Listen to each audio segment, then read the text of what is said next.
Animation Gaskon. Adrenalin park bat dago Molietzen. Eskuorriaren arabera, arriskurik gabeko dibertsioa eskaintzen dute. Quad, bodyboard, paintball eta skate.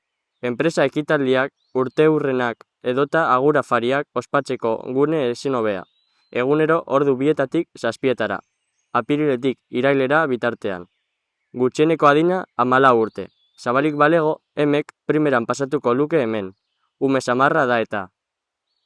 Helduentzat gaitzesgarria izaten den apreziazio hori, ume samarra izatea. Nasai onartuko luke berak.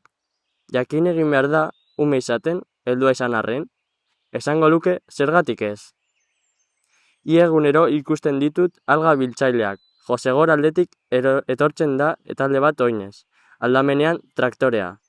Esperimentazio zentro bat dago ez dakit non, bizitak antolatzen dituena. Hemengo artisauek, zaboiak egiteko ere erabiltzen dituzte itsas belarrak, olio eta esentzia naturalekin batera.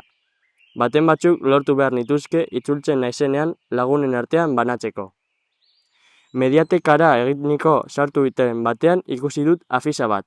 Kostalde Atlantikoko fauna landaritzari buruzkoa. Pausoka erakusten du nola eraldatu diren aturriren ingurumariak baso eta dunasko paisaia hau eratu arte. Ondotik etorri dira bizibide nagusiak. Zurgintza, antxarakien merkataritza eta turismoa. Zur kontuak barne.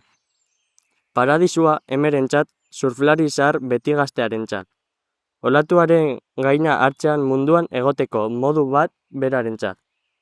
Ez da denbora luzea horretan hasi ezinik, 40ak ondo aurreratuta. Bizitzak botatako enbideoei erantzuteko eta era sanagoa beste batzuk baino.